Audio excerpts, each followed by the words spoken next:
Welcome, ladies and gentlemen, to In Your Howse, starring Hollywood House. This is the People's Podcast. Hey, guys, you already know who it is. It's your boy, Con, ready to get at work when it comes to this professional wrestling business. That is what we do, and hey, we love it. So let you guys know where you guys can listen to this at. You guys can listen to this at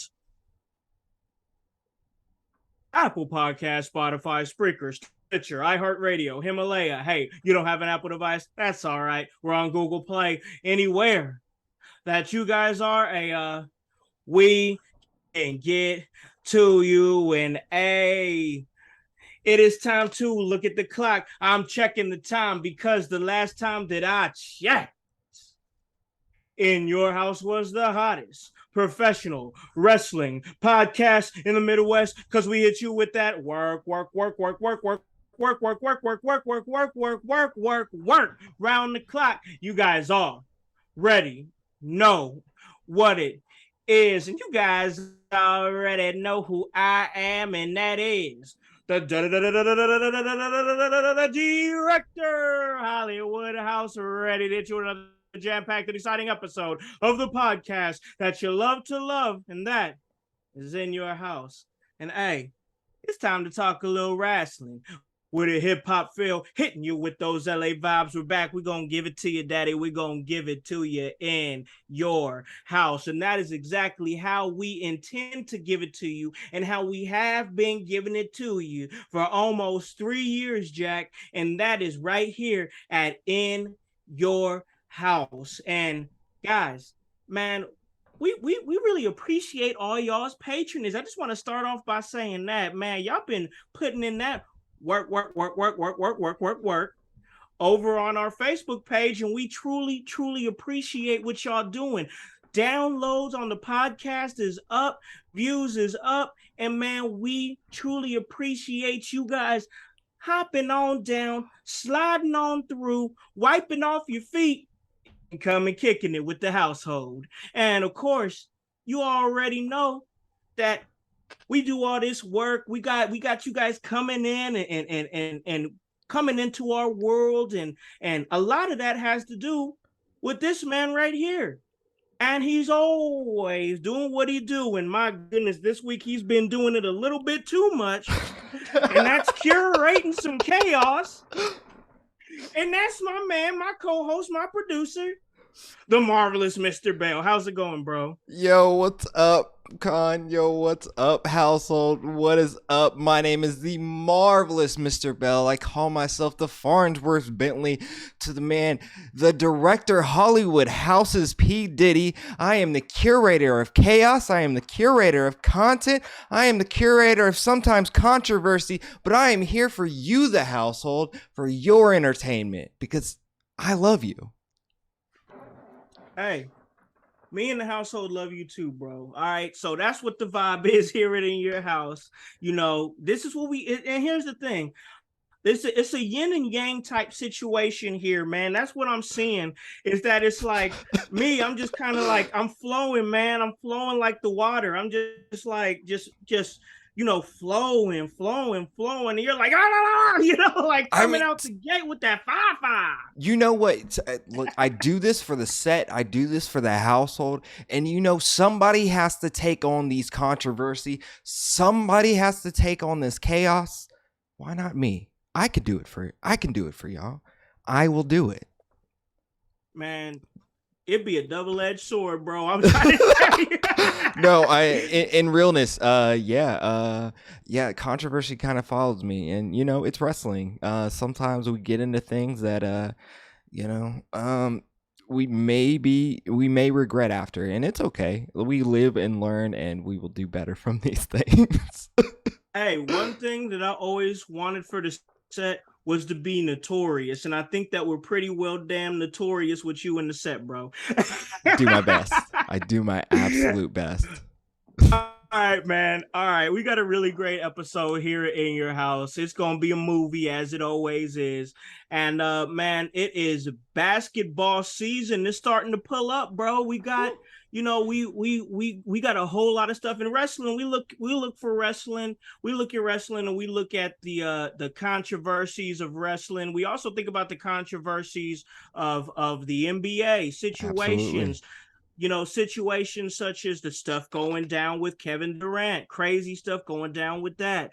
LeBron James, what's going to happen with him? Yeah. Is he going to switch teams again? You never know with LeBron. Him and his sons, also stuff going on there. He's trying to groom his sons. There's always some storylines going on in the NBA.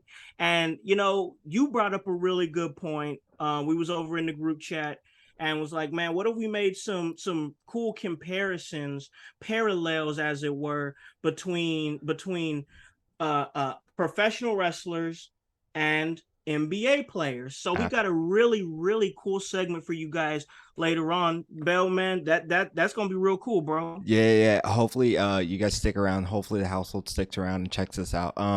And gives us some input. What do you guys think? After you catch the video, after you like, subscribe, and all of that, do all that. Make sure to put a comment down there. Tell us what you think. Tell us if we were right. Tell us if we were wrong. Or actually, tell me I'm wrong. I like that because I like to fight. And tell us what we know. and tell us and tell us what you think. We want your opinions too. Like, these are our opinions, these are our thoughts, but we also want yours too. We want y'all involved in the conversation. So come rock with us, come ride with us. But before we get to that, we're gonna get to that a little bit later in the episode. That seems like the theme of this episode early on seems to be controversy. Yeah. So I guess we got to continue in that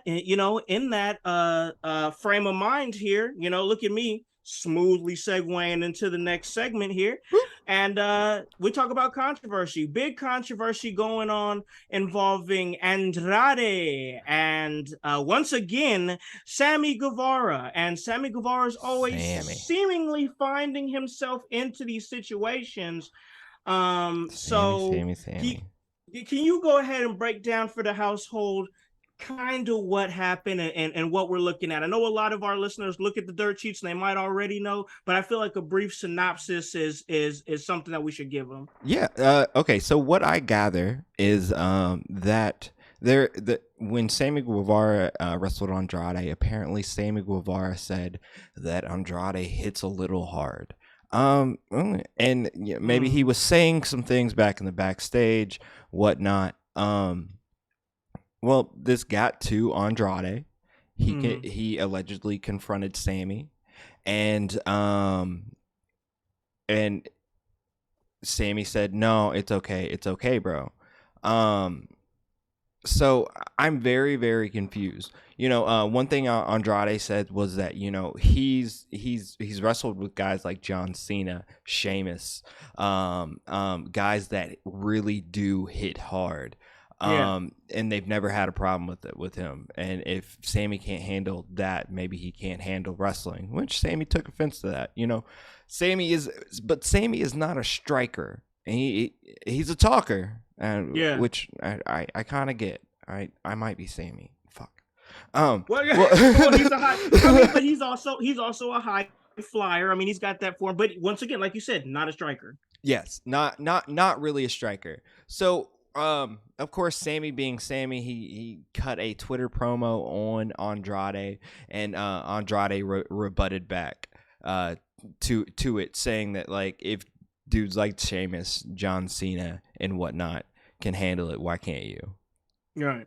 which Right. if you compare those guys to Sammy, you might be able to see.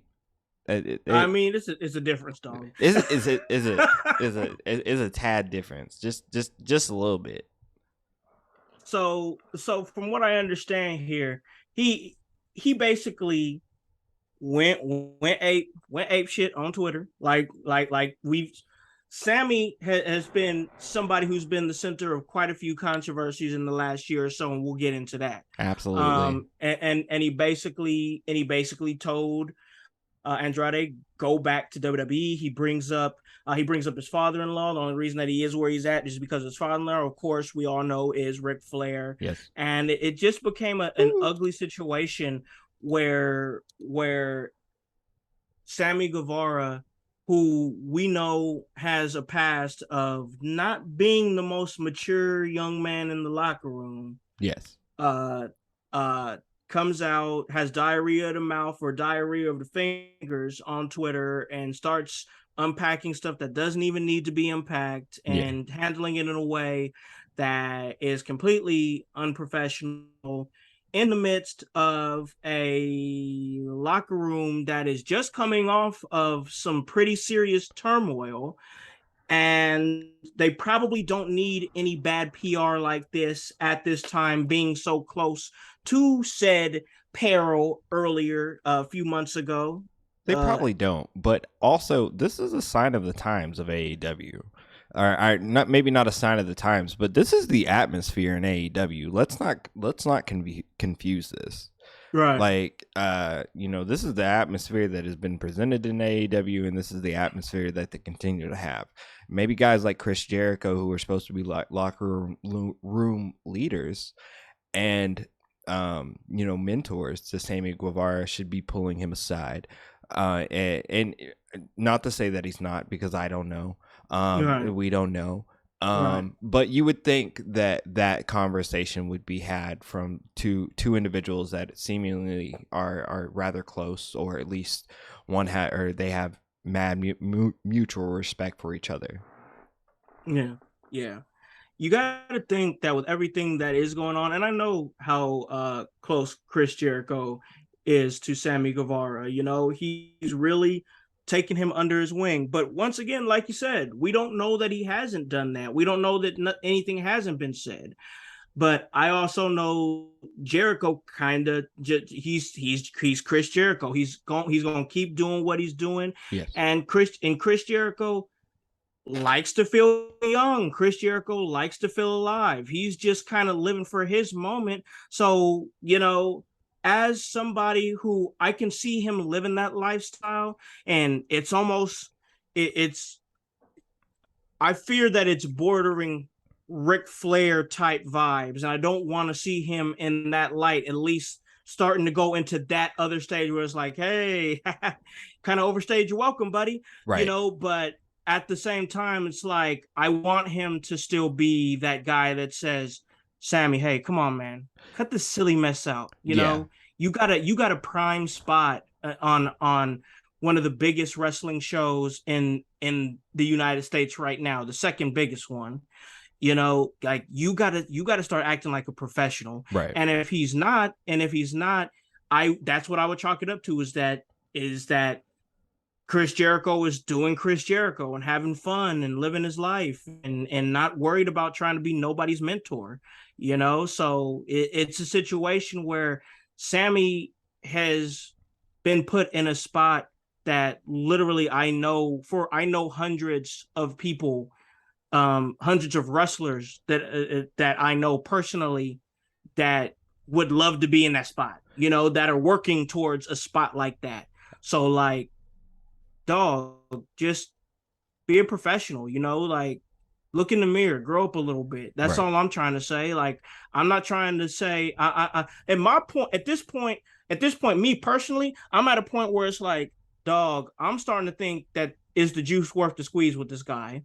Like, is it at a point where it's like, if I'm Tony Khan, I'm not, it's not my company, but if it were, I'm at a point where I'm like, man, is it worth keeping him around for all this mess, this silly mess that he keeps doing? You know what I'm saying? Yeah, you definitely have to to weigh those options. And you know, I don't know. I know Sammy has a lot of maturing to probably yet do. Um, as you know, we all do, and as we grow into this wrestling business, and hopefully we Yep. do those things. Hopefully we don't all just keep on repeating the same actions. But as we see, sometimes it takes some of us, even myself included, longer than others, than to do some of those things, unfortunately. And that's just, it's just a way of life, dog. Like I understand, like when you feel disrespected, you want to react right then and there. Yeah. Like you want to take care of this right then and there, but like then when you do that, there's a higher probability that you're acting emotionally, Yeah. acting out of emotion. And I think that when you can learn to pull it back to kind of evaluate the situation, and this is what I've learned to do in my life. When things bother me or bug me, I try not to react to it right away. I try to unpack as Yeah. quickly as I can. I unpack, and then I react accordingly after I've unpacked some things. So like that's part of what being a professional is about, is knowing that things are going to be said, especially if you want to be a public figure. Things are going to be said about you that you're not going to like. And, people are going to attack things that you do. And people are going to disagree with your lifestyle, your choices of lifestyle. But at the end of the day, you just got to, you got to put the shades on, dog. Like you just got to move. You got to move through the traffic. And I think that that's part of maturing. And I think that facts. And I think it's a thing where you just got to learn how to maneuver through the traffic mentally, and I think that Sammy is still at a point where he hasn't learned how to move through that traffic. He's still reacting to things emotionally. We know the things that he's done, as far as what he said he would do to Sasha Banks on a podcast. Yeah. That was one thing, and that was another thing. Chalk that up to what? Immaturity. Hopefully that's what that is. Yeah, I really do hope so. That's a But touchy one. I think just because, and I know we went through sensitivity training for that and everything like that. But and sometimes though, and I'm not being an apologist for Sammy or anybody else in that nature. You really do have to learn how to pick your battles, and even if you think that these are supposed to be your battles, you have to weigh them. Yep. And that's a lesson of life to probably anyone, for sure. And it's just the thing where he has all this potential, and like it seemed like, I mean, he's been a part of AEW since AEW's conception. He's a day one guy. Yeah. And they've been trying to find ways. Yeah, for sure. Yeah. And they've been trying to find ways to make him work and make him somebody that people care about. And like it's becoming a thing where it's like, yeah, bro, he can give you a banger, but like, what's he gonna be like in the locker room? You know what I'm saying? And like the fussing with Eddie Kingston, going back and forth with Eddie Kingston, and it's just a thing where it's like he's got to know when to stop talking. Absolutely. Absolutely.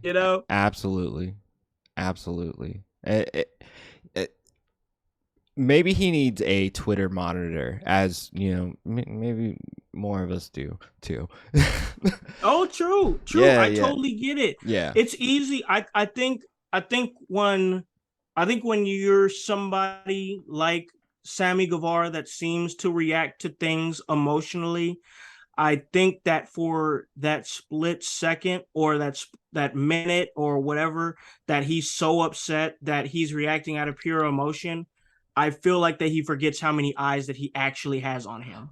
I think that's really easy to do sometimes. Yeah. This is a word, like, he's living out a childhood fantasy, being a wrestler, right? Like sometimes I feel like it has to be hard to decipher sometimes. Hey, what's real, what's not.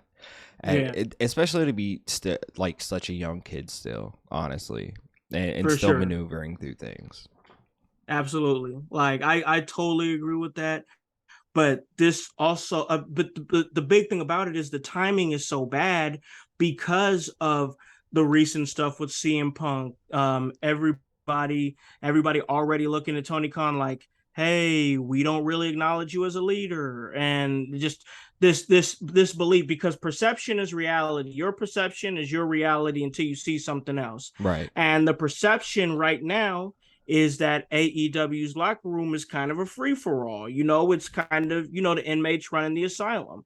Now, if they've tightened it up since then, we do not know that. I mean, you can read all the dirt sheets you want to, but until you a fly on the wall or somebody employed by that company, you don't really know. It's But not tightened still, up. to It's us, still some of these things stop, right?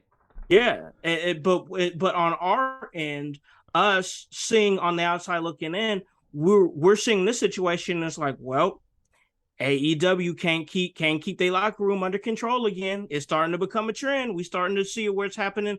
Boom, boom, boom. You know what I'm saying? And Right. that starts to become what the culture is. And when that becomes the culture, that's a bad situation. Yeah. I mean, absolutely. I mean, for being real, I just recently got myself out of one of those situations in wrestling, just because I Yeah. felt like, things happen. We're not naming names or anything like that, but these things do happen. Right. Because the culture says a lot about what you allow to happen in your locker room, Yep. and what you allow to go on. So, but No, that's I all I'm really gonna say about that. I get it. No, I totally get it. And that's how it's gotta be. And when you're trying to maneuver through the business, you gotta learn that they like you like the cool thing for a while back when everybody was leaving WWE and going to AEW, and that was the trend and that was the vibe. We saw it back to back to back. The trend was to go on Jericho's podcast and start trashing WWE and Yeah. start naming names and stuff like that. But like that should not be what we're doing. Like I get that was like what was hot and everybody was like, "Ooh, we're getting all the hot information right from their mouth," Yeah. but like you gotta learn how to back back and leave some things to imagination, because when you don't do that, like it takes away from your mystique and you're hurting whatever brand you're on as a whole. So Well, it's like just be a professional, yeah, always. At the end of the day, we're supposed to remember that we're all supposed to be in this business together, working towards building the business correctly. for sure. Um, so if you know whether you have maybe a problem with person in real life, try not to let those emotions come out.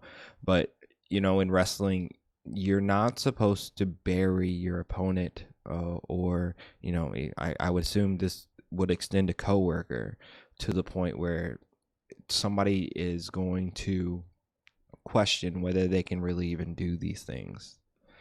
So Exactly, because they want to see it be competitive. They want to see it be like, hey, it can go either way. People already have an issue enough with looking at wrestling like, oh, it's predetermined. right, Oh, it's scripted. Oh, so like it's already hard enough to kind of teeter totter on that. Oh, who's actually gonna win? Because most of the time, people already know who's gonna win. right, But when you're just sitting over there trashing your opponent to a point that it's like they're just awful and terrible, they're just doo doo water, they're nothing, nothing. It's like right, then why do I want to watch you wash them? I want to right, see some competition. You know what I'm saying? right. Absolutely, absolutely. Oh man. On a lighter note, do you know what day it is, Con? Oh, I do believe I do. I do believe it is Wednesday. No, Con. No. Do you know what day it is? Oh, yeah. It's the 5th of October. No, Con, you're not excited about this? Today is National Scissoring Day. Whoa! Oh, Scissor yes. me! Scissor me. Yes. There we go. There we go. Oh, I like that. I like that. Nice, man. So on National Scissoring Day, we have AEW Dynamite. It's Yes, we going down do. tonight, man. Look Yes. like we got a good episode ahead of us. Yo, all I really care about is the Acclaimed. I'm not even gonna lie. Of course, that's because everybody loves the Acclaimed. Everybody loves the Acclaimed, and everybody hates Sammy Guevara. But that's okay. Oh man! So we got a big episode tonight here on AEW. Yeah, we do. A lot of stuff going on. What do we got to look forward to, man? Go ahead and break it down for the household for me. I got you. Looks like we're gonna have Rush versus Hangman Page, MJF versus Wheeler Yuta, which is going to be. I mean, oh, that'll be good. That's gonna be really good for all y'all that say MJF don't wrestle. Watch. Ooh, watch him. We are going to have the Acclaimed celebrate National Scissoring Day. So scissoring all around. Oh, I know that's going to be great. Daniel Garcia and Bryan Danielson versus Chris Jericho and the aforementioned Sammy Guevara. Darby Allin versus Jay Lethal, and Luchasaurus is supposed to be in action. Woo. Oh, that sounds like a fire card, bro. I mean, most of that card sounds absolutely great. So, what are you most excited about for tonight's episode of AEW Dynamite? Do you even have to ask? It's all day. Man, so I see that Rush is now signed with AEW. He's all elite now. Yes, after he's had a few impressive showings. What are you expecting to see from Rush now that he's a regular on AEW and now trying to work his way through the card? If I'm being real, I feel like he will probably land in that All Atlantic Championship title scene. Yeah. But Rush is so good, and could legitimately be a great a great champion. Any champion, honestly.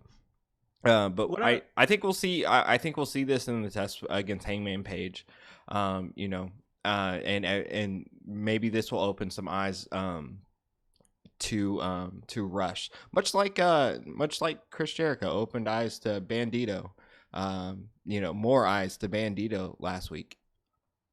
Man, one thing that we've got going on for tonight's AEW Dynamite that you had mentioned was Wardlow's going to defend the TNT Championship against Brian Cage, and to me, that's going to be very interesting. I mean, you're going to see big meaty men slapping meat. That's what we're seeing between those two, and really, that's, to me, I'm not saying that it's going to steal the show. I'm not saying that. I'm saying that it's going to be a sleeper because I want to see those two go up against each other. Their strength, their speed between two men the size of them.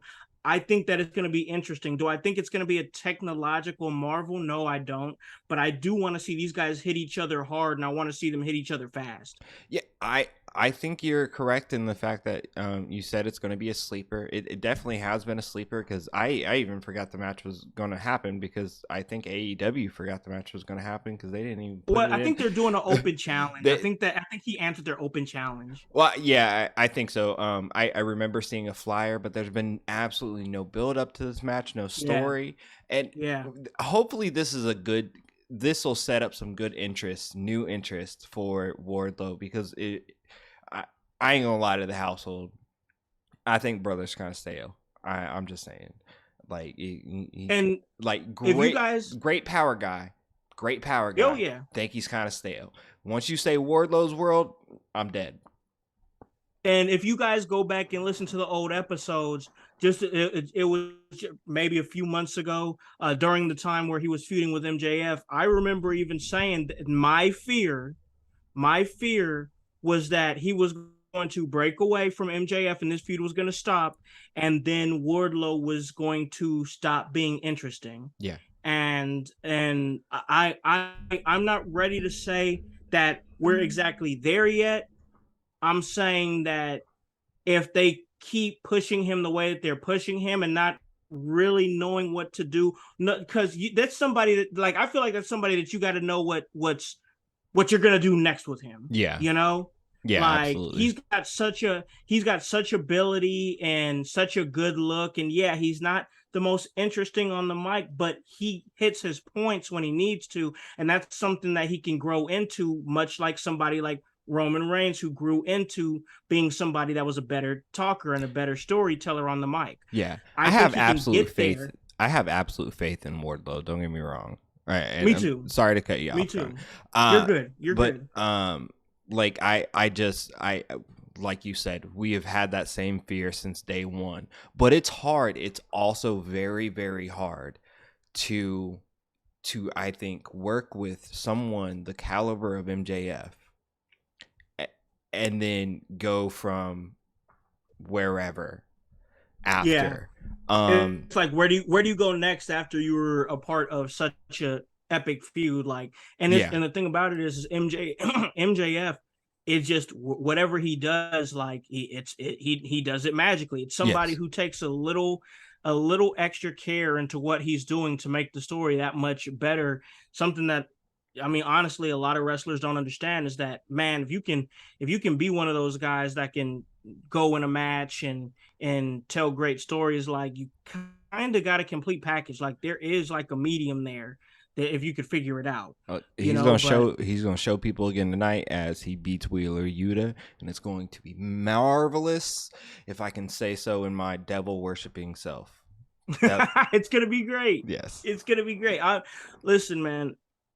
It sounds like they really got a good card tonight. It sounds like it's something to check out. Definitely. And I really do hope, like, I really feel like on in the group chat and in the last few weeks that we've been able to hop on the podcast and talk about stuff here. Like, I feel like we've been pretty critical of AEW, as we should be, for the things that are happening.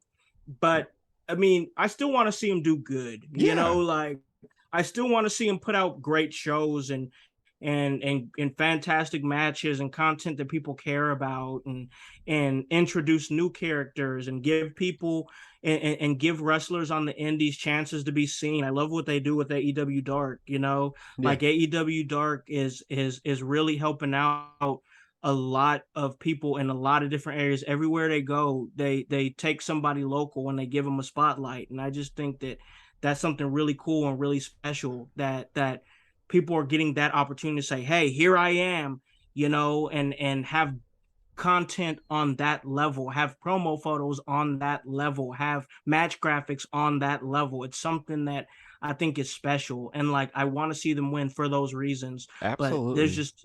But like, you just really want to see them tie up whatever this immaturity and freedom, this zaniness that's going on in the locker room. If they can tighten that up, then, you know, I really do think that they'll be in a good place, because they really are.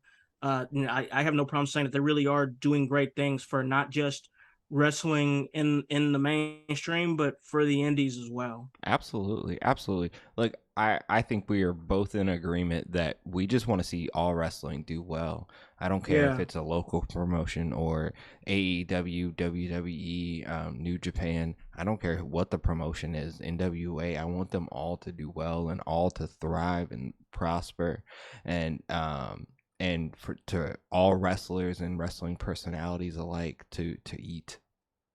Absolutely, man, because it's a cool thing to be a part of. It's a cool thing to be on that carousel with all these electric different people that you run into, and see them just chasing a dream, man. So, like, to be able to roll on that journey with them, even if it's just for a little bit, even if it's just for a short ride, it's cool, because it's always nice to be a part of somebody's success story. I think that's always something cool. Absolutely. So, you know, I love to see it, and I love to see wrestling win as a whole. And, man, what we've been seeing, on at least on the WWE level, since the regime change over there at WWE, with Triple H kind of taking over things, we've been seeing WWE and we've been seeing wrestling win over there in WWE. And I say that because they got another show coming up, and their big show is coming up this weekend, this Saturday. And bro, that's Extreme Rules. We're gonna get extreme. Yeah, we're about to get extreme. Can't wait, man.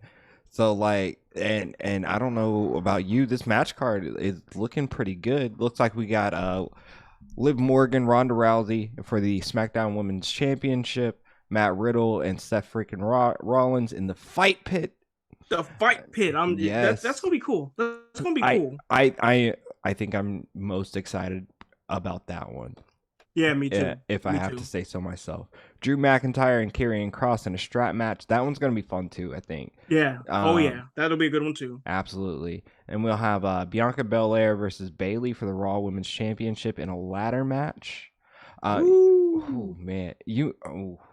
That's good, dog. This whole card, I keep reading this.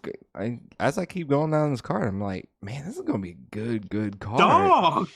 Dog. Look, and then we also have Edge and Finn Balor in an I Quit match, and the Brawling Brutes versus Imperium in a 6-man tag match. A good old-fashioned Donnybrook. If you will. Yes. Okay.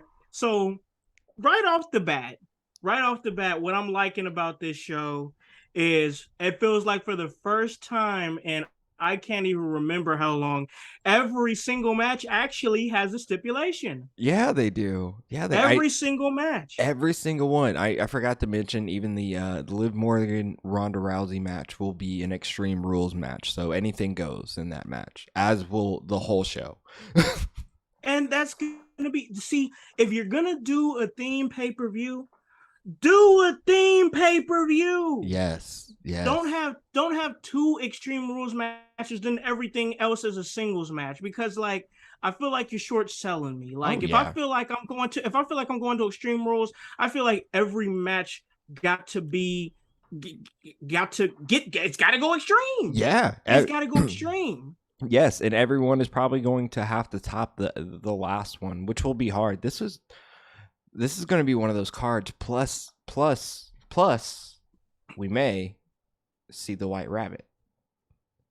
Yeah, it's a possibility too. Absolutely. See, these stories that they're telling, that they're starting to sprinkle in. This is stuff I've talked about that I wish WWE would do for years. And I'm not kidding, man. Well, like, just sprinkle in little storylines, and now we're starting to see these little storylines sprinkled in and stuff that is like becoming episodic.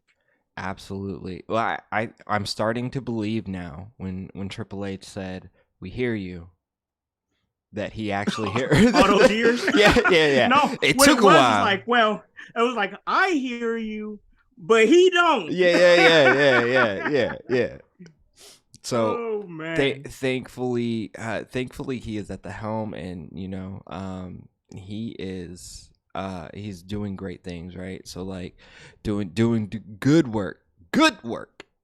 Yes, absolutely. I agree with that. So obviously, I think we're both in agreement, dog, that the match we're probably most excited about is Matt Riddle versus Seth Rollins in the fight pit. Daniel Cormier as the special guest referee for that one. That's gonna be cool too. Yeah. So I'm not gonna ask which one you're most looking forward to, because I feel like we already know. Yeah. What I am gonna ask you is, what do you think is gonna be a sleeper match on this call? Oh, it's Bianca Bayley. Thank you. Hands down. Okay. All right. Sorry, hands down. It's Bianca Bayley. Listen, that was the one I was gonna say. Yeah, that was gonna bang hard. Yo, I think we are one neck and neck in like ideology with this. Like Rollins and Riddle is gonna be a banger. Yep. Bayley and Bianca gonna be a banger, and like everything else is going to have to keep up. And like I really hope it does. Edge and Finn. I think the other match will be good. Yeah, I think they will be too. I think Edge and Finn will do something crazy. Plus, what all the story that the Bloodline, or I'm sorry, Judgment Day, and Rey Mysterio have going into this, like, and then you got AJ Styles in the mix and all sorts of stuff. So that one's going to be really interesting. There's not a match on this card I'm not like this might not be good. Even Liv Morgan, Ronda Rousey. Although like I really want I've been very confused on who's heel face in this feud, and that's okay. But I think it's about time we take that belt away from Liv. Like, she had her time. She did okay. Yeah, she had her fun. Yeah, She did all right. Yeah. She did all right. Ain't She nobody learned. hating nothing like She that. needed to learn now, and step back, and then we go back to regular scheduled program. I still don't see her as a top girl. I don't either. I don't either. I still don't, and that's not hating on her. I don't feel that. That's not what I feel about her. Yeah, and I'm happy for her. I'm happy for her. Like, this ain't hate. Like, don't twist it up. It's like we were saying earlier. It's not hate. It's like we were saying earlier that the more she does, the more she wrestles, the more anyone wrestles, the better you're gonna get. I ain't never met a wrestler that got worse, or seen a wrestler that got worse. I think Clash at the Castle, I believe she wrestled Ronda at Clash at the Castle. Yes, okay. Well, when I watched that match, I was like, man, this is the best Liv Morgan match I've seen to date. Straight up. I know. I just still don't see her as a top sell. It's not the wrestling. It's the other side. Yeah. It is. What is this business? It's sports, entertainment. Yeah, that one. The one that keep getting us in trouble. Yeah. I mean, they always be hating on us, and then they call us WWE stands. Hey, it's gonna be what it's gonna be, dog. Fact of the matter is that it's looking like that. We're gonna have a really great show. Yes. For Extreme Rules, and you guys definitely want to check that out. It's going down. Of course, you guys already know. Check it out. Peacock, yada, yada, yada. They ain't paying me to say this stuff. You guys know where to find it at. Yeah. But I got to say that pretty soon we are going to have to deal with somebody that's paying us. And that's our sponsor. Oh, yeah. Is it that time? We got to pay some bills? It's that time, dog. It is that time. Okay. So we're going to go ahead and we're going to slide out of here for a quick minute so you guys can hear what's going on over on the other side of things. And of course, that is Beard Master Ring Company. You guys know what it is. We're going to talk about that a little bit. And when we come back, just like we talked about on the top of the show, it is NBA season. We're starting to get there. Preseason just started. Basketball is starting to fill the season. We want to make those comparisons. We want to make those parallels between NBA players and professional wrestlers, and we're going to do that when we come back. Hey guys, it's your boy the Director, Con House of In Your Howse, and I'm here to let you know about a small business that produces beard products and also supports small stage independent professional wrestling stars. It's called Ring Master Beard Company. Try one of their several scents, beard oils, balms, or mustache wax, and keep your beard looking and feeling sweet. Purchase your favorite wrestlers or personalities' personalized scent, and they receive a portion of each sale. And with that being said, don't forget to pick up a bottle of the Director in Alakan House Special. Your boy, a blend of eucalyptus, mint, and tea tree oil. Have your beard feeling fresh. Have your beard feeling smooth, just like your boy, the Director. Follow Ringmaster Beard Company on Twitter and Instagram at Ringmaster Beard, or on their Facebook page, and that is Ringmaster Beard Company. Check it out. Get your beard cream. Hit your beard with that. Because sometimes being a master in the ring means mastering your beard. What is up, guys? We are back, and of course, we are chilling. I'm kicking it with my man, the marvelous Mr. Bells. We are sitting in, having a great conversation and a great time here on In Your Howse. Guys, you already know them vibes. Check us out here on the podcast, Spotify, on Apple, anywhere you get your major podcasts at, go and check it out. Hey, guys, we want to thank you. Thank you. All the time I'm going to be thanking you. I just want y'all to know we thankful for y'all for making us a 5-star podcast on Apple Podcasts. It is great. We truly appreciate y'all putting us in that spot, feeling us and riding with us. And of course, we want to do our due diligence and give back to y'all. And we really want to do that for not only what you guys have done for the podcast, because you guys have really been hitting that download button lately. And part of that is because of the patronage that you've been giving to our page over on Facebook, the In Your Howse Facebook page. It's gotten crazy over there, guys, but crazy in the best way, because you guys are loving it. You guys are vibing with it. You guys are sharing. You guys are commenting. You guys are reacting. And because you guys are doing that, you guys are hitting our YouTube page, giving us some views over on YouTube. We truly appreciate y'all. We trying to build something here. So you guys keep rocking with us, and we going to keep rocking with y'all. It's brick by brick by brick, and we got to do it if we're going to stay one of the hottest podcasts in the Midwest. You guys got downloads hitting on the podcast, going hard, and we truly appreciate y'all. Oh, Hey, guys, you want to check out... Oh, I already know. Hey, guys, if you want to check out another great podcast, if you want to get some real good knowledge from a couple of cats that's really doing it in the business, and of course, you already know the Pope Elijah Burke, but somebody who you need to get to know is the manager of champions, and that is Pollo Del Mar. As they slide through and they bump heads, and it's a tough relationship to watch these two go through, but at the same time they make it work so well because they're dropping knowledge over there at Pope's Point of View, and you can check that out at 9:05 a.m. every Saturday, all major podcasting platforms. It is NWA's Pope Elijah Burke and NWA and GCW manager and personality Pollo Del Mar. And it's a movie, Jack. I promise you that much. Guys, head on over to www.prowrestlingtees.com/inyourhowse. Go ahead and get you an In Your Howse shirt. Hey, yo, get you a set shirt. Go ahead and rock with the set, as we're going to let you know what the set has going on this coming weekend. But that's a little bit later in the episode. So before we get to that, we got to get to this really cool segment Bell came through with. And it's the fact that, once again, like I said, we are in the NBA season. We are in basketball season. Preseason just started. We just kicking off. You got Jimmy Butler. Ooh. Over there with the Miami Heat. Jimmy. and you know, the NBA season is starting to come up now. So I thought it was a cool idea that Bell came up with, the fact that we make these comparisons, because we see all these parallels. And man, why don't you go ahead and lead us right into this, man, as far as making these comparisons, making these parallels, and how we gonna maneuver through this, bro? All right, Con. So I was curating, you know, because I be curating.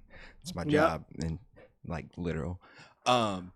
And I was like, all right, the NBA season is about to come up. You know, it's October, basketball is here, but man, wrestling is really heating up. And you know, I was perusing some Twitter places, and listening to a few other podcasts, and got me thinking. You know, can we compare wrestlers to NBA players? Like was Hulk Hogan the Jerry West of wrestling? Like, could he be the Logo? Like, it's the Logo. You know, like interesting figures, like comparing Dennis Rodman to Dennis Rodman. You mean that wrestler Dennis Rodman? Yeah. Or Ric Flair to Larry Bird. Just different things. And I had an idea, Con, and maybe you can rock with me on this, right? Let's both create a 5-on-5 basketball team, right? Yeah. Our starters, and we'll see. We'll put it in basketball format. So like we got point guard, shooting guard, small forward, power forward, center. We're gonna make our separate teams, and we'll compare and contrast as to who you would build. Right. Okay, I like it. Okay. All right. So, where do you want to start? You want to start at the center position? You want to start at the point guard position? Where are we starting at? Yeah. Okay. So I think we start with the big man, right? Like that center of your team. Like who is your big man of professional wrestling? Who would be your center? Who would be my center? It's a good question. It's a really good question.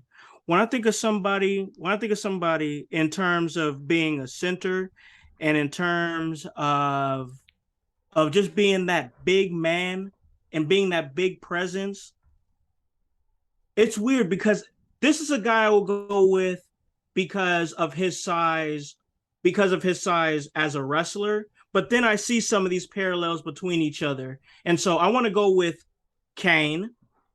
Ooh, I like Kane. I like Kane. Kane at center, but his parallel is not a center. His parallel plays for the Los Angeles Clippers, and his name is Kawhi Leonard. Ooh. Ooh, how do you get that? Tell me more about this. The reason I say Kawhi and Kane is because throughout throughout their careers, they've both been solid competitors, top competitors, but men a few words. Okay. Okay. Kane, somebody who's wore a mask his whole career, then Kawhi, who we freak out anytime we see the guy smile. Okay. Okay. His face is his mask. But throughout their career, they've always been able to get it done. They've always been able to take it to that next level and perform at the highest level. Kane and Kawhi Leonard. Okay. I like that. I like that. I really like that. I my my starting center is kind of similar to yours. Okay. Um and for very similar reasons. I think I'm going to take Taker. Okay. With his parallel being a Tim Duncan, David Robinson type. Oh, I like that. I Just see that. just leader. You may not necessarily agree with everything. But they are that dominant leader because they put in work. They are always there. They were those workhorses. I like that. I like that. And I agree with that as well. I always liked David Robinson. I was always a big fan of David Robinson, the Admiral, and all the stuff that he did in his career, and then the way he took Tim Duncan under his wing, and then of course they became the Twin Towers. Yes. So I think that's pretty cool, honestly, in that aspect that you would say somebody like Undertaker paralleling with somebody like a Tim Duncan or a David Robinson. But then, of course, I mentioned Kane, who they have those brother parallels and those two Twin Tower parallels too. Yes. So I think that's pretty cool. Yeah. So I mean, so far our team is definitely gonna fight. Yeah, for sure, for sure. All All right. right. So who do you got in the next position? I'll let you go first on this one. Let's go power forwards next. And my power forward is it's I'm gonna take LeBron as my power forward, and Okay. basically because he's another just dominant guy, and because you Yeah. gave me first choice, so because why not take the star? Look, it absolute dominant. There is no other. There's not a lot of people like him, and I think a Yeah. genuine comparison to LeBron James is none other than a John Cena. Yeah, I agree with that. And, Oh yeah. and especially how their careers have paralleled. When I believe when LeBron is done with basketball, he will definitely go further into entertainment and other ventures and things like that. Just as we're seeing John Cena, they are very big-minded, big world minded guys. Yes, guys that we've seen both in their respective careers go Hollywood. Both men have been the face of their respective brand. Um, and they're both generally pretty big personalities, guys who when they speak, they're speaking, who they are. You know John Cena. We all know LeBron on a first name basis. Yeah. When you say LeBron, everybody knows who you're talking about. But John Cena is somebody who has put a stamp on his profession, as has LeBron James put a stamp on his as well. So I think that's a good one, man. I like that pick. LeBron James and John Cena. Yep. What you got? All right, I'm keeping note of these, by the way. I have these written down, so gotcha. we'll make something out of this. I don't know. Maybe we'll get on some 2K later. Who knows? Yeah, some Yeah, 2K. Yeah, yeah, yeah. yeah. All right, all right. So we talk about the next position here being a power forward. And this time it's I think I'm fitting right where it needs to fit at, especially considering who you just said. And you said LeBron James. I'm going with you said LeBron James and John Cena. I'm going with Randy Orton. Randy, I knew that was coming. Randy Orton. There was another comparison that I had for Randy Orton. I've actually got two comparisons for Randy Orton, but for this respective one, I'm going to use this one. Um, Kevin Durant. Ooh, I like. I like Kevin because Durant. I think I see where you're going because they've both been controversial figures Yes. throughout their careers. You know, they've had Yes. a little bit of turmoil, but you can't knock what they can do, right? And they turned Yep. things around, right? They're really Yep. likable guys. I like that. And the thing about it is the thing about it is that we've seen somebody um like Randy Orton go through his demons. You Yeah, know, hearing those voices, seeing him, but any time, but even though he was drama backstage, when it was time to perform, he always pulled it together. Same thing, same thing with Kevin Durant. yeah, No matter what is hurting his feelings, and it be his nerves be touched a lot, especially on social media. That's why he yeah, got those burner accounts. yeah. Oh, yeah. but Those but burners. but anytime we needed Durant to show up, he came and he showed up in a big way. I also feel like that one of John Cena's greatest rivals is Randy Orton. I also feel like one of LeBron James's greatest rivals is Kevin Durant. Yeah, So that's my comparison there. Yeah, Kevin Durant and Randy Orton. I like that. Okay, I dig it. I dig it. I really do dig it. All right, so I got last pick. So let's go small forward now. Who you All got? right. Small forward, small forward. So we just talked about this guy a little bit earlier, and I think of this guy, and I think of somebody who is great, but just didn't just didn't get the accolades that he probably should have gotten, especially in the WWE. We've seen him win other places, but I think of somebody in the small forward position. I'm going with somebody like Vince Carter. Okay, okay, okay. Huge fan of Vince Carter. I'm a huge, huge fan of Vince Sanity. Love what he's done in Toronto. Love how hard he pushed to try to get to that championship with New Jersey, and just didn't work out for him. But Right. always stayed around. Even late in his Hawks days, he stayed around as a mentor for the young guys until he retired. And I think of somebody like that, and I think of somebody like R-Truth. Okay. I You're not going Jimmy Butler with. Never mind. No, nope, My bad. My bad. nope. My bad. Okay. I Very I think solid that was guy. the I think that was the easy pick, man. I think that was the easy pick. But I think when I go with this one, I think of longevity. I know. I dig it. And I dig it.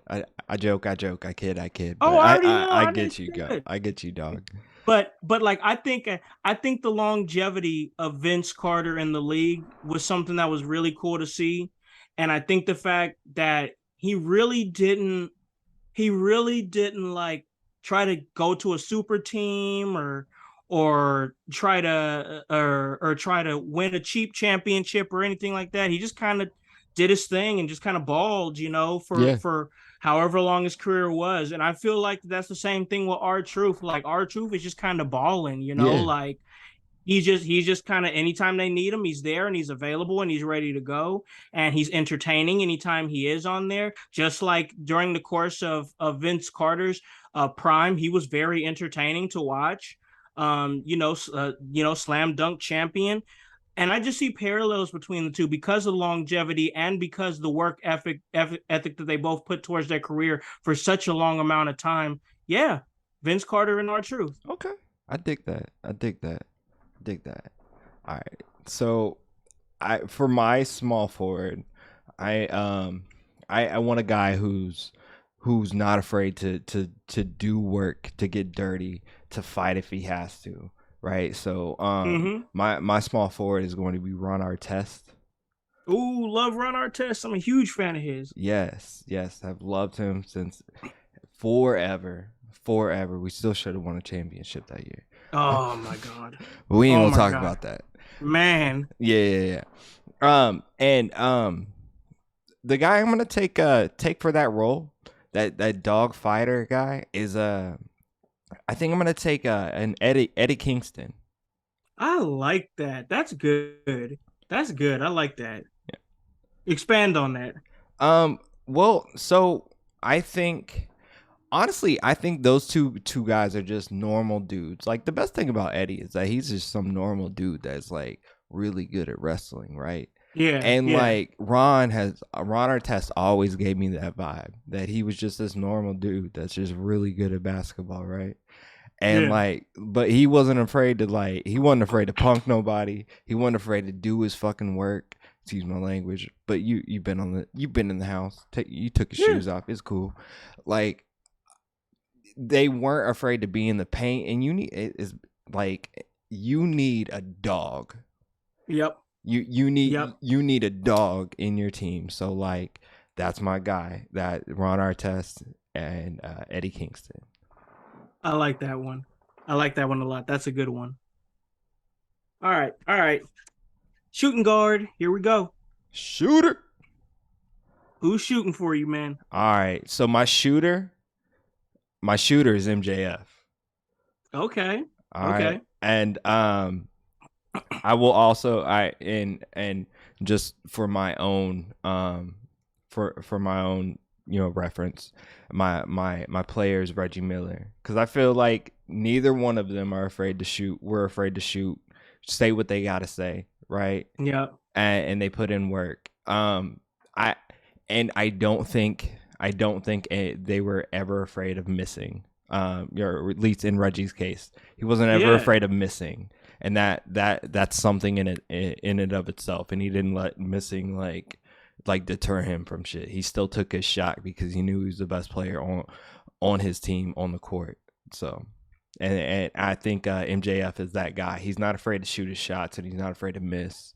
If he misses, he just comes back 2 times harder. I like that. I really do. That's a good vibe. In terms of making those comparisons, MJF, somebody who goes out there and he shoots his shot every single time, and that's facts. Yes, and that is what we saw with Reggie Miller. Of course, both of them carry a little controversy around with them, with the choke with Reggie. So I really like that comparison.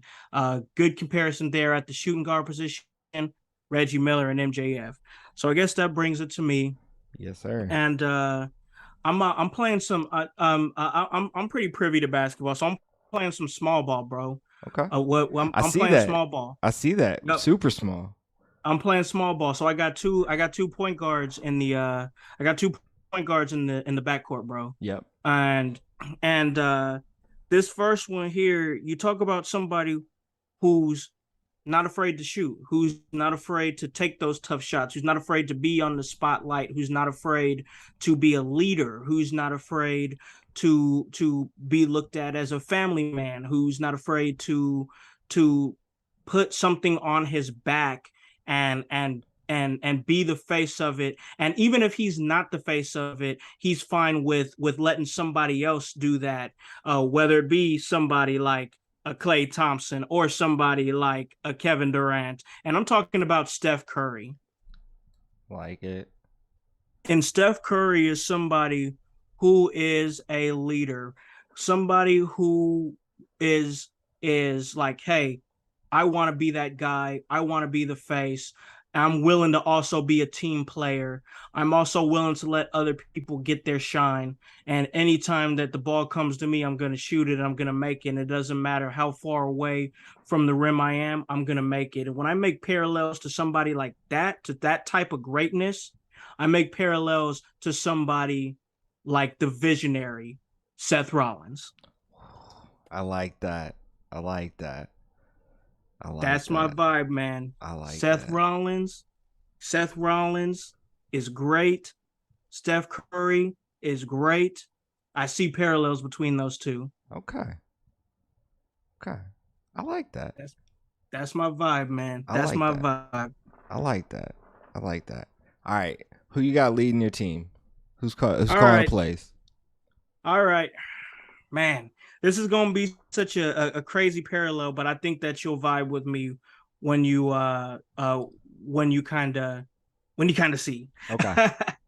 So I think of somebody who, when he's locked in, he's great and does great work, but he's not always locked in. That's the issue. He's somebody that thinks he can come and go when he pleases.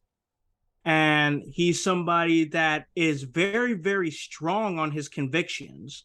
He's somebody that lets you know how he feels um, about social issues. Um, and he's real big about it. And I think of somebody like Kyrie Irving. Okay. Kyrie Irving is Strong choice. somebody who we've seen. He's a former world champion.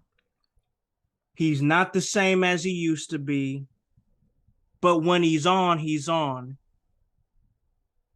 And he could be a great leader and he could be a great example if he would get out of his own way and get his head out of his own ass. When I think of somebody like that, when I think of somebody paralleled with a Kyrie Irving that quits whenever they want to and, seemingly comes back whenever they feel like, I think of somebody like CM Punk. Woo. So there's my parallels there, my point guard. And I hope that he's on and I hope that he's ready to go. Ooh. That's Kyrie Irving Man, and CM Punk. I hope you got a strong backup. I'm gonna need one. I'm gonna need one. Oh man, you're gonna need one, son. You really gonna need one. Oh man. So let's see. Where do I go with this? I I need I want a point guard who's going to understand his role, right? Yeah. And to understand his role in the team and what he needs to do and things like that. So I think if you haven't already noticed my trend, most of it at least, I think I'm gonna go with my point guard as Mark Jackson. Ooh, okay, Mark Jackson. If you can't tell, I'm just an Indiana Pacers fan. So Yeah, I like that backcourt. I like that backcourt.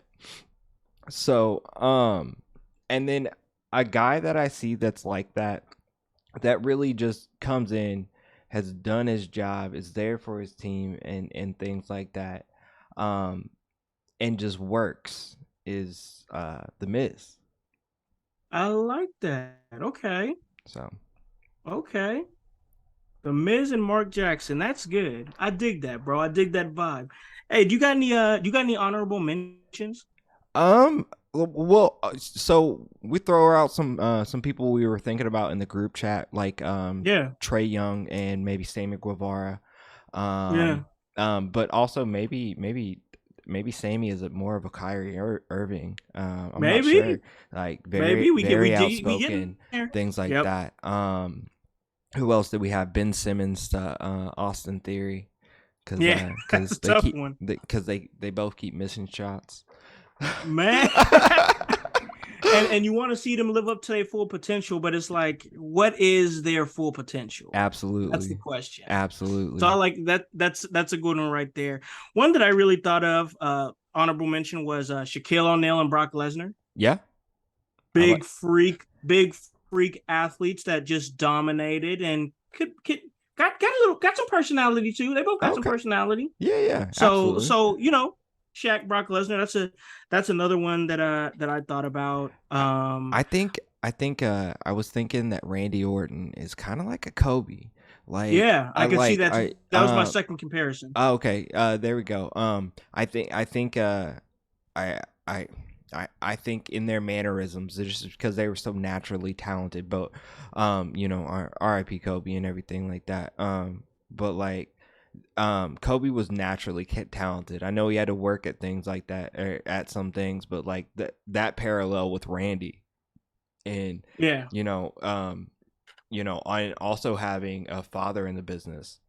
Kobe Yep. having a father who played in the NBA, played in Italy, and things like that. So, um, And also the fact that it really feels like that Kobe and Randy Orton both like came into wrestling like just a little bit after what was considered to be one of the greatest wrestling yeah, generations and also one of the greatest basketball generations. He yes, came shortly after like Magic and Bird and Kareem and all them. He came a few years after that, Michael and but he played Michael a little bit, but like he got a chance to be under the wing of some of those all-time greats. And I feel like that's what happened with Randy too, coming shortly after the Attitude Era. okay. Speaking of Michael, we somehow we didn't choose him on our team, which is okay because we were playing NBA 2K style before they had him on, right? Right. Right. um, but okay, who would you think is the Michael Jordan of wrestling? That's a really, really tough question. Um, but I want to go with I want to go with The Rock. I like I that. want to go with I want to go with The Rock. The reason I say The Rock is because Michael Jordan did have some time in his career where he wanted to do something else and play baseball. He also went Hollywood as well, Yeah, by doing Space Jam. We saw the same thing with The Rock. Also, compared to a lot of other people's careers, Michael Jordan really didn't play as many seasons as people think that he did right. because he took that retirement Yeah, off. So like there's always that question around Michael Jordan that's like, what if he had stayed during his retirement? And you ask yourself, what would have happened if Rock would have stayed with WWE longer? right. And what kind of prominence would he have came into? So Or there's a or lot of would he like have what ifs missed with both of them. opportunities in his Yeah, case? Like, yeah, for later, like that is an interesting parallel. I I was gonna actually just go Stone Cold, just because of I think in that name recognition, Stone Cold, oh especially yeah, during the time frame. for I sure. know Michael was, maybe a little bit earlier, obviously, his career Mm-hmm. starting in 86, 87, Yeah, and Stone Cold's prominent career starting in the late 90s and things like right. that. But I think Stone Cold is that guy. Like, if you ask about basketball, and even still, I think it's Michael Jordan, or Jordan shoes or things like Yep. that. Like, people Yep. remember Stone Cold in that. Although Stone Cold didn't necessarily market himself in the same way, Yeah. Yeah. I think that would be the guy. He's just, I don't know. No, I vibe with that, bro. Yeah. I vibe with that, bro. I got one more, then we'll talk about what's going on this weekend over at Emerge.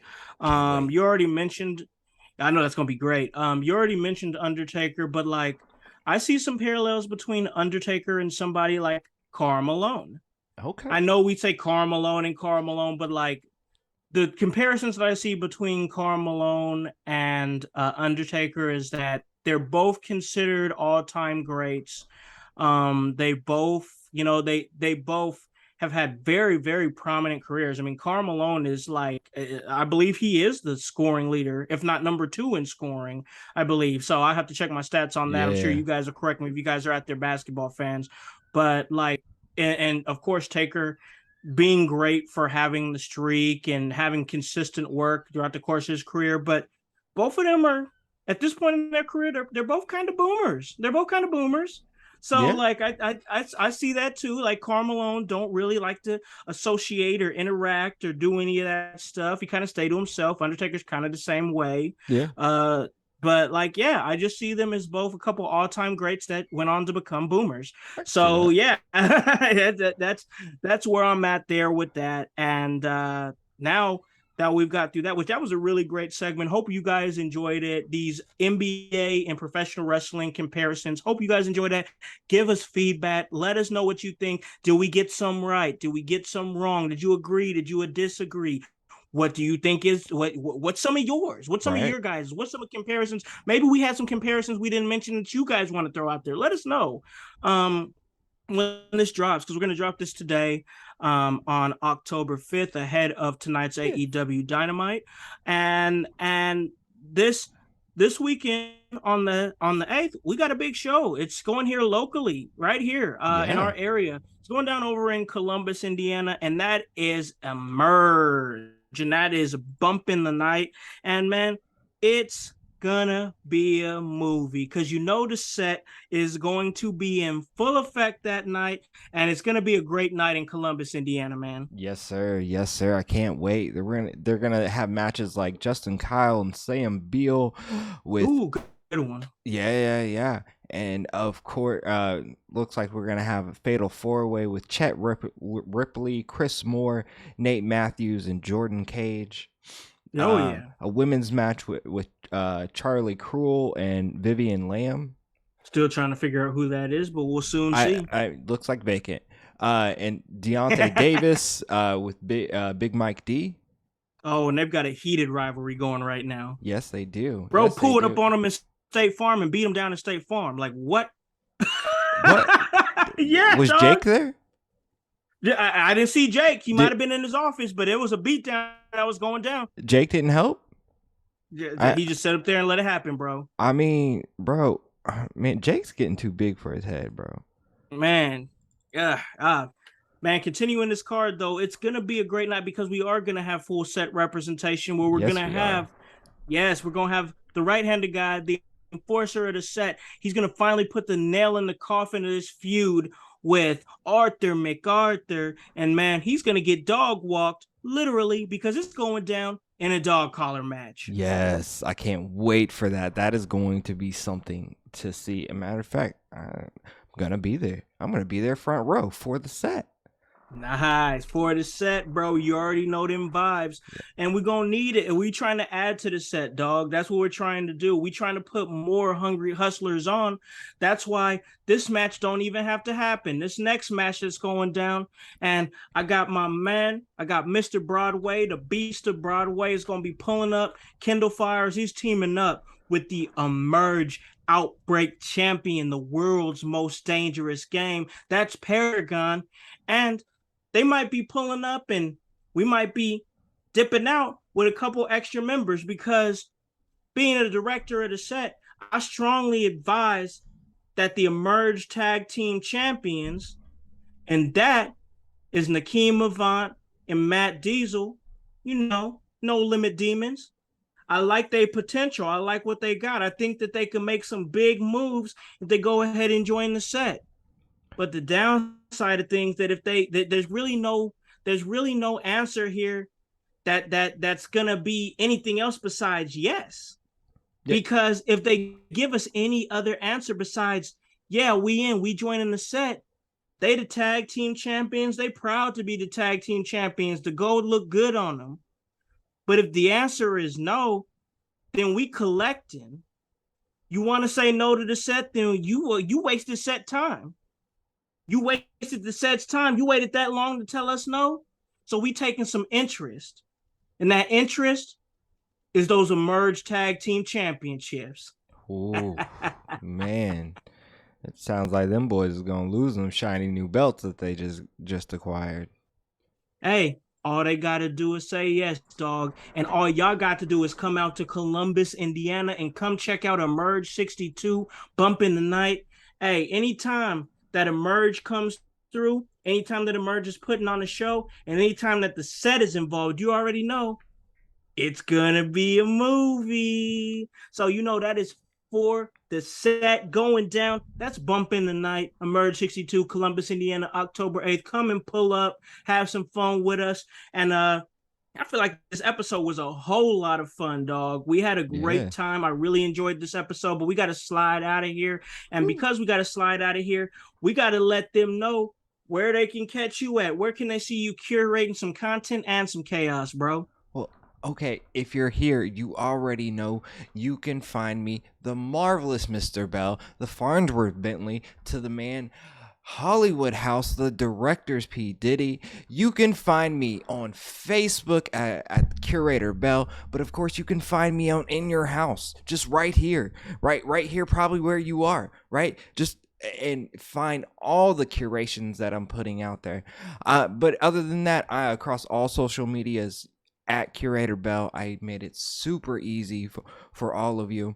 And I also wanted to add, Con, we shouted out another great podcast earlier with the Pope Elijah Burke, of course, and Pollo Del Mar. But I also want to shout out Pollo Del Mar's Twitter Spaces. And Oh, yes. if you guys just are ever just wanting some good information, check out Pollo's Twitter Spaces, because they are A1. You're gonna nothing but free game out there. So it is. It is. Yeah. And the fact that Pollo's doing them with Gabe Sapowski, and it's been a really cool thing to speak on myself and to just listen in and get that knowledge on where everybody's heads at in indie wrestling, how to market, just really sharpening iron is how I see it. Absolutely. And I think that it's a good vibe for anybody that is looking to get into the business and have longevity in the business. So great call on shouting out Gabe and Pollo's Twitter Spaces. Check those out. Yes, absolutely. Other than that, household, I love you. I'm gonna stay curating because that's my job. Marvelous Mr. Bell. Absolutely. And we truly appreciate all the content that you curate here at In Your Howse. It's been a treat having you on here, and everything that we've been building here on the podcast, on the page, on the YouTube channel, and it's still growing and it's still building. And part of that building is me letting you guys know where you guys can follow your director at. And that is at the Hollywood House on IG. That is Hollywood House on Twitter and Hollywood House on Facebook. Also, you can follow this great podcast, and that is at In Your Howse across all social media platforms. That is Twitter, that is Facebook, that is IG, and that is HOWSC, and the W stands for work. So let me let you guys know where you guys can listen to this at. You guys can listen to this at